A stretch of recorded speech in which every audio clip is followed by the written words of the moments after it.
সমস্যা দেখা দিল যে বাংলাদেশের মাটিতে যদি যে ইন্ডিয়ান সোলজাররা অবস্থান নেয়, তাহলে বিদেশ থেকে কোন রকম কোন দেশেই বাংলাদেশকে স্বীকৃতি দিতে রাজি না। কারণ পাকিস্তান ইতিমধ্যে সিকিউরিটি কাউন্সিল থেকে একটা আইন পাস করে নিল যে বাংলাদেশে কে নিয়ন্ত্রণ করতে ভারত তাদের সেনাবাহিনীর মাধ্যমে, মুজিব সরকারের মাধ্যমে। অতএব এটা একটা ডিসপিউটেড টেরিটরি, এটা একটা স্বাধীন দেশ নয়। তা আপনারা স্বাধীন কিভাবে রিকগনাইজ করবেন মুজিবের সরকারকে? এরপর এই অবস্থায় ইন্দিরা গান্ধী পড়ল মুসিবত, তো আজ মুজিব সরকার। তখন ইন্ডিয়ান সরকার ডিসাইড করলো যে ঠিক আছে, আমাদের সোলজার আমরা ফেরত নিয়ে আসবো, তার পরিবর্তে আমরা জাতীয় রক্ষী বাহিনী বানিয়ে, তাই করা হলো। তো যে কাজটা ইন্ডিয়ান আর্মি করছিল সেটা পরে জাতীয় রক্ষী বাহিনী করলো। আর কি ধরনের অত্যাচার, অবিচার, কি ধরনের মানে হত্যাযজ্ঞ, গুম খুন এবং অনাচার অবিচার মুজিব সরকার করছিল, সেটা খতিয়ান তো তুমি আমার কি ভালো জানবে। অনেকে এই বিষয়ে লিখেছেন, সাহসী যারা তারা লিখে গেছেন, আমিও কিছুটা লিখেছি।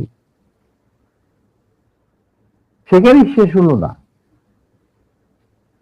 তারপর দেখা গেল যে সেই সুতিগার থেকে মুজিব কায়েম করলেন একদলীয় একনায়কত্ব, স্বৈরাচার শাসন, বাকশাল, এবং নিজেকে তিনি আজীবন রাষ্ট্রপতি হিসেবে ঘোষণা দেবেন সিদ্ধান্ত না হলো।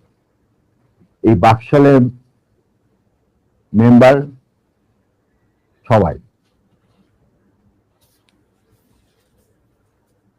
সেই বাকশাল করার পর মুজিবের শক্তি বেড়ে গেল, তার নিষ্ঠুরতা এমন অসহনীয় পর্যায়ে চলে গেল, ইলিয়াস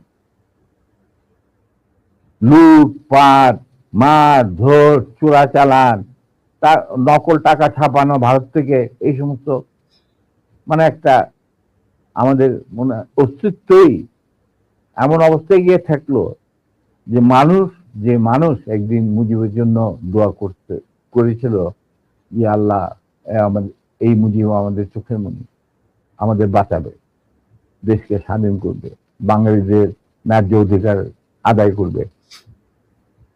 সেই মুজিবের জন্য লোকজন আল্লাহর কাছে দোয়া চাচ্ছিল যে আল্লাহ আমাদের আদেশ দাও, নমরুদের হাত থেকে আদেশ দাও, আমরা শেষ মরে যাচ্ছি, সব কোথাও কোনো কেউ নেই প্রতিবাদ করা।